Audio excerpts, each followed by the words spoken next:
तदबीर देखिएगा। इमाम राजी कहते हैं कि सैयदा फातिमा ज़हरा रदी अल्लाह ताला अन्हा के दोनों शहजादे हसनैन करीमैन बीमार हो गए तो सैयदा ने मन्नत मांगी कि बच्चों को शिफा होगी तो 3 रोजे रखूंगी। शिफा हो गई, रोजे भी रख लिए। और जब मौला अली शेर खुदा रोजा रखने के लिए बेदार हुए, सैयदा फातिमा ज़हरा बेदार हुई तो इमाम हसन और हुसैन भी उठ गए। 7-8 साल की उम्र, अम्मा जी हमने भी रखना है। सुबह खजूर और दूध से रोजा रख लिया गया।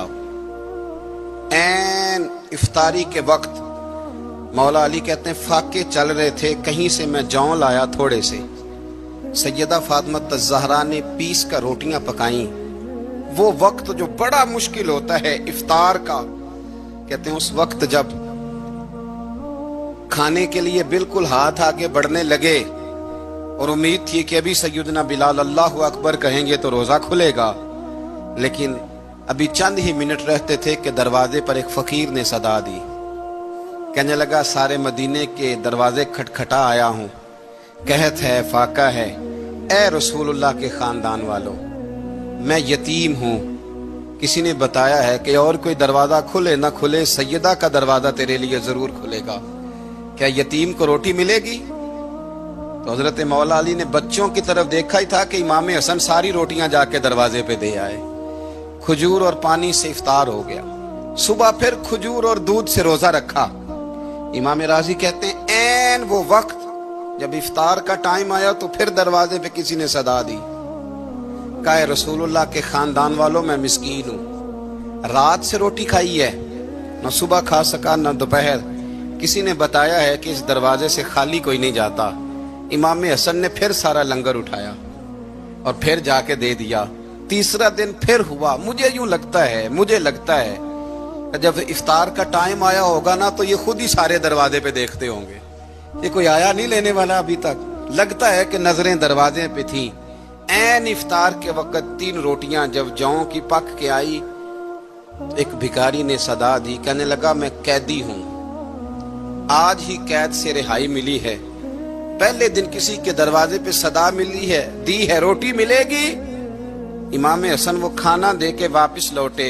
खजूर और पानी से इफ्तार हुआ और जैसे ही मस्जिद नबी में तीनों बाप बेटा नमाज पढ़ने गए तो मौला अली कहते मुझे बताना नहीं पड़ा।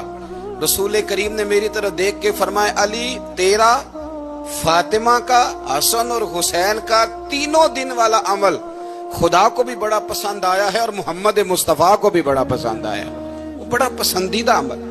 मैं कहता हूं कि हजरत फातिमा ने ना उनकी तरबियत पहले ही कर दी थी। 3 दिन बगैर इफ्तार के रोजा रखने की वो ट्रेनिंग घर से हो चुकी थी। अब मैदान करबला में 3 दिन भूखा प्यासा रहना उनके लिए मुश्किल नहीं था। वो तो उन बच्चों के लिए मुश्किल होता है जो खाना देर से पकने से बर्तन तोड़ने शुरू कर देते हैं। वो बच्चे ब्लैकमेल होते हैं जिनको एक वक्त उनके पसंद का खाना ना मिले तो वो घर में जो है वो उधम शुरू कर देते हैं। जिनकी माँ ने आदत डाली हो कि बेटा 3 दिन भूखे प्यासा रहना हुआ तो रह लेना, लेकिन किसी भी बातिल के साथ कंप्रोमाइज ना करना, उनके लिए इतना मुश्किल नहीं था। तो इनकी तरबियत हुई, इनकी ट्रेनिंग हुई, फिर अल्लाह ने इनकी सीरत में रंग भरे, इनके किरदार में हुस्न आया, वकार आया। हजरत अमीर माविया रदी अल्लाह ताला अन्हु ने एक शख्स को भेजा मदीना मुनव्वरा शाम से, तो उसने कहा मैंने इमाम हुसैन से मिलना है, तारुफ क्या है? जनाब अमीर माविया फरमाने लगे मस्जिद नबी में जाना जिसके गिर्द लोग सबसे ज्यादा अदब से बैठे हों और जिसकी बातें सबसे ज्यादा मीठी हों और जिसकी नजरें सबसे ज्यादा झुकी हों और जिसके चेहरे पर तुम्हें सबसे ज्यादा वकार नजर आए, वही अली के बेटे हुसैन होंगे। जो सबसे ज्यादा तुम्हें वहां माहौल के अंदर जो शख्स नजर आए, पूछने की जरूरत नहीं पड़ेगी। तो शख्स कहता मैं मदीने आया तो मैंने वाकई एक शख्स को देखा, शहद के गिर्द मक्खियों का इतना हुजूम नहीं होता जितना इमाम हुसैन के गिर्द रसूलुल्लाह के गुलामों का हुजूम था, लेकिन नजरें झुकी हुई, बातें मीठी, लहजा गुदाज, लफ्जों में रानाई।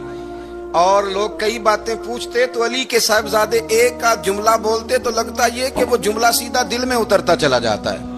इमाम अली मकाम के किरदार में ना कुछ बातें बड़ी ज्यादा थी, बहुत ज्यादा थी, बड़ा हुस्न था। एक बात तो ये थी इमाम हुसैन रदी अल्लाह ताला अन्हु का इल्म व फजल बड़ा कमाल का था। ایک دفعہ صحابہ میں مسئلہ بن گیا کہ بچہ پیدا ہوتا ہے تو اس کا وظیفہ کیسے لگانا ہے. امام حسین کا علم و فضل بتا رہا ہوں، علم و فضل. تو بات بڑی پیچیدہ ہو گئی. حضرت عبداللہ ابن زبیر کے پاس لوگ آئے، کہنے لگے کہ آپ بڑے صاحب علم و فضل ہیں، آپ نے حضور علیہ الصلوۃ والسلام کے ساتھ وقت گزارا ہے، تو مسئلے کو حل کریں کہ بچہ پیدا ہونے کے بعد حکومت اگر وظیفہ لگائے گی تو کب لگائے گی. جب بحث طول پکڑ گئی، مسئلہ حل نہیں ہوتا تھا، تو حضرت عبداللہ ابن زبیر کہنے لگے ہم سے نہیں حل ہوگا. ایک بندہ ہے جس کے سینے میں رسول اللہ صلی اللہ تعالی علیہ وسلم کے نور نبوت کا فیضان ہے، وہ یہ مسئلہ حل کریں گے. تو کہا وہ کون سے؟ آپ فرمانے لگے جب ہم سے مسائل حل نہیں ہوتے تو ہم ان کے علم سے فائدہ اٹھاتے ہیں. کہا کون ہے؟ کہا جناب امام حسین. تو لوگ حضرت امام حسین کے پاس گئے کہ حضرت یہ ایک مسئلہ الجھ گیا ہے کہ بچہ پیدا ہو تو وظیفہ کب لگانا ہے. فرمایا الجھنے والی بات ہی کوئی نہیں، پیدا ہونے کے بعد جب وہ پہلی دفعہ آواز نکالے تو اس کا وظیفہ لگا دو. اس کا مطلب یہ ہے کہ وہ دنیا میں آ گیا ہے، اس نے اپنے آنے کا اظہار کر دیا ہے، اعلان کر دیا ہے، اب اس کا وظیفہ لگا دو. تو اس پر پھر صحابہ کا اتفاق ہو گیا. امام حسین کے علم سے، فضل سے لوگ فیض اٹھاتے تھے. پھر اس کے ساتھ ساتھ امام حسین کا ذوق عبادت بڑا شاندار تھا، بڑا زبردست ذوق. علامہ جوزی نے لکھا ہے وکان الحسین رضی اللہ تعالی عنہ فاضلا کثیر الصوم والصلاۃ والحج والصدقۃ وافعال الخیر جمیعا. آپ فرماتے ہیں کہ امام حسین زیادہ نمازیں پڑھنے والے تھے، کثرت سے سجدے کرنے والے، کثرت سے روزے رکھنے والے، زیادہ حج کرنے والے، اور امام حسین صدقہ دینے والے اور نیکی کے کاموں میں شدت کرنے والے تھے. امام حسین کا جو ذوق عبادت تھا وہ اتنا شاندار تھا کہ آپ فرض نماز کے علاوہ روزانہ 100 رکعت نماز نفل ادا فرمایا کرتے. اور امام حسین فرماتے زندگی میں کبھی ایسا نہیں ہوا کہ 3 دن گزر گئے اور حسین کا قرآن پاک ختم نہ ہوا. 25 حج کیے امام حسین نے مدینہ منورہ سے مکہ مکرمہ پیدل جا کے، 25 حج. اب تو نسبت والے لوگوں کو عبادت کی ضرورت نہیں نا، اللہ ماشاءاللہ کہتے ہیں نسبت بڑی ہے. بھئی جن کی نسبت اتنی خاص تھی کہ حضور نے فرمایا یہ فاطمہ کے نہیں میرے بیٹے ہیں، ان کا تو حال یہ ہے کہ فرض کے علاوہ 100 نفل، 3 دن سے پہلے ختم قرآن پاک، 25 حج فرمائے. تو کس نسبت کی بات کرتا ہے؟ یہ نسبتیں تو ہیں جو انسان کو عبادت کے قریب کرتی ہیں. لوگوں نے معیار ہی بدل دیا ہے. حضرت سیدنا امام حسین کی شہادت کے بعد حضرت عبداللہ ابن زبیر رضی اللہ تعالیٰ عنہ نے قاتلان حسین سے خطاب کیا اور فرمانے لگے اللہ کی قسم تم نے اس شخص کو شہید کیا ہے جو راتوں کو لمبے لمبے قیام کرتا تھا، اور تم نے اس شخص کو شہید کیا ہے جس سے میں دن میں جب بھی ملتا تھا تو وہ روزے سے ہوتا تھا. تم نے اس شخص کو شہید کیا جو قائم اللیل تھا، صائم الدہر تھا، اس شخص کو تم نے شہید کیا. آپ کو پتہ ہے کہ میدان کربلا میں جب 9 محرم کو ابن سعد نے امام حسین سے کہا کہ جنگ کرو اگر یزید کی بیعت نہیں کرنی، تو امام حسین نے فرمایا 1 رات کی مہلت دے دو، 1 رات کی مہلت دے دو. حضرت امام زین العابدین کہتے ہیں میں نے اپنے والد گرامی سے عرض کی کہ ابا جی آپ جہاد سے دور جانے والے تو ہیں نہیں، آپ تو جہاد سے پیار کرنے والے، اور یہ بھی پتہ ہے مجھے کہ یہ جنگ اب ہو کے رہے گی، تو 1 رات کی مہلت لینے کا معنی کیا ہے؟ بھئی کل بھی لڑنا ہے اور رات بھی لڑنا ہے، تو ابا جی 1 رات کی مہلت. تو سیدنا امام حسین رضی اللہ تعالیٰ عنہ فرمانے لگے بیٹا رات کی مہلت اس لیے لی ہے کہ میں آج رات کھل کے اپنے رب کی عبادت کر لوں، میں استغفار کر لوں، میں لمبے سجدے کروں. اور کہا زین العابدین تو جانتا ہے نا کہ مجھے نماز سے، تلاوت سے، دعا سے اور استغفار سے بڑا پیار ہے. نماز سے مجھے پیار ہے، دعا سے مجھے پیار ہے، استغفار سے مجھے پیار ہے. فرمایا بیٹا میں نے اس لیے نہیں کہ میں چاہتا ہوں 1 رات اور دنیا میں رہوں. تو امام زین العابدین فرماتے امام علی مقام نے سجدے پہلے بھی بڑے کیے، پر 9-10 کی درمیانی رات جو ان کے سجدے تھے وہ میں نے کبھی نہیں دیکھے.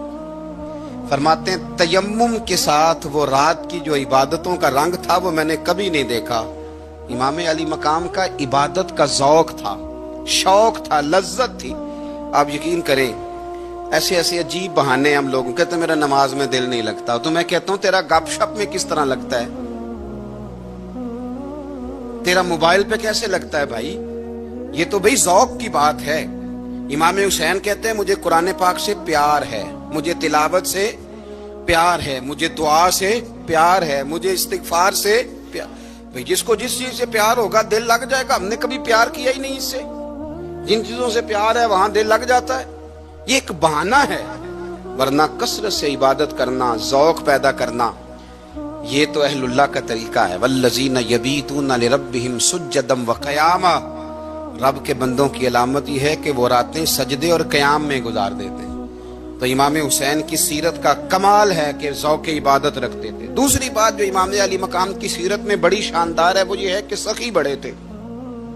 एक कौल सुनाना है आपको इमाम हुसैन का।